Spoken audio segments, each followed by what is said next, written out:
Well, it's on its way in. I didn't film too much of it because it's getting to be kind of a nightmare.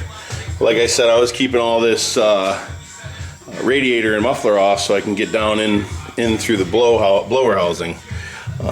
There's the coupler and the spline shaft, and all I did was I took a piece of rope and I went down through one of these fins, around the bottom of the coupler, and up this fin, up one of these fins over here, and with one hand I kind of pulled up on the rope and that pulled the coupler up, and then with my knees and body I slid the motor in, and it started. It hasn't found its spline yet, but on that coupler, or on that spline shaft, there is just a smooth round part for the first 3/4 of an inch, and so the coupler is on that part, so it's lined up. I just need to grab a pry bar, or a wrench on the crankshaft here, and slowly turn it as I push on the motor, and it should find the spline and slide in. So, and then I can secure this housing down. This housing needed to be loose. It's secure on the bottom, but it needed to be loose, so I get my arms down in there and get behind it and everything. So once I get the motor in a little bit tighter, I'll come back. Alright, that was a little easier than I thought it would be. The floor of this thing is so slippery with diesel on the bottom of these motor mounts and fresh paint that once I got the front motor, or the front plate, over that lip and sitting on the bottom, like I said, I pulled that coupler up with a piece of rope, got it started on the spline, and with that wrench or pair of pliers, I just turned it like a fraction of an inch and gave it a bump, and it didn't move. Turned another fraction of an inch, gave it a bump, and when I turned it again, the spline shaft started to move, so I knew that we had come in contact. So with the pry bar, I just gently rocked it back and forth, and once it got about, I don't know, 1/8 of an inch, it just slid right in. Nice and easy. And the holes lined right up. So I put these two front motor mounts in. I'm going to go and get the rear ones in, and then I'm going to go about and connect this thing. So I'll be back. Alright, well, it's installed. Lost the nut for the exhaust, got to find that. New clamp is on. I got to go up and get a new air cleaner. Hydraulic lines are run. Radiator and oil cooler are run. And exhaust. Found a huge hole at the bottom of this muffler, so it's going to be loud, but I got to run up and get the belt and throw the battery in. And new filter here. That's new already.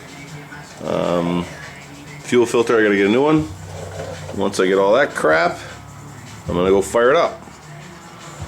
So stay tuned. Okay, well, motor's in and it runs great. Smoked a little bit for the first minute or two until it all burned off and doesn't smoke anymore. This is actually the next day. I had it running for a while and then noticed I just had a little bit of a coolant leak just running down these ribs here, and it turned out it was coming out of the weep hole on the water pump. And I pulled the water pump off and I pulled the impeller off. The impeller comes off, and inside there is this seal, and this seal was just demolished. You know, it could have been because all winter long being dry or whatever, but it was bad. And then the snap pin that you're supposed to pull out here to drive the shaft all the way out, it was twisted over on me, and when I tried to pull it out, it just broke off, and the end of it's still in there. So I can't drive this shaft out without doing damage. Or mushrooming over this, put a puller on it. I got to figure out how to get that pin out, or go buy it or whatever. So I'm gonna go and look to see what a whole new water pump costs. I have the rebuild. I was just thinking about just changing this seal and just putting this on, but as I turn this, it doesn't feel, I mean, it's loose, but it doesn't feel right. It feels a little crunchy in there, so I'm sure that bearing is on its way out, and and then there's another seal right there, so I have to drive this shaft out to get to that, and I don't know how I'm going to do that yet. So I'm going to go and check online for a whole new pump and see what it costs, and then if that's the deal, I'll just get one of those. But other than that, we're good. This injector up here seems to be a little wet around the base here, so I don't know if because these are new hoses I had to put on because that machine shop screwed me over. But anyways, the old clamps are just this little piece of spring wired steel thing that goes on there, and this one might be worn out a little bit, so it might be weeping around that hose. But I'm gonna put a wrench on here and see if I can't tighten these down. If not, I'll just get some new clamps for that. Yeah, but other than that, it runs great. I'm getting a little bit of creep on my wheels, so that's gonna be the next project, is to try to take the creep out of that with the linkage under the cab.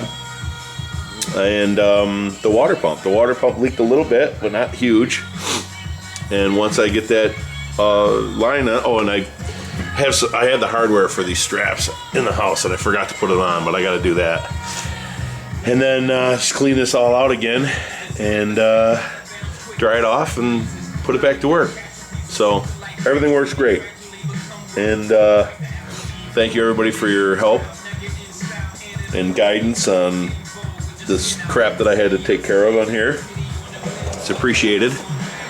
And until the next time, please rate, comment, subscribe, and have a great day. There it is. Put in Bobcat 743, and the first thing that popped up was all new water pump with gasket for 65 bucks. So, oh wait, there's one below it for 49, 50 bucks. Okay, so I'm gonna buy one of these too, and we'll get it in a few days and put it on. So thanks for watching.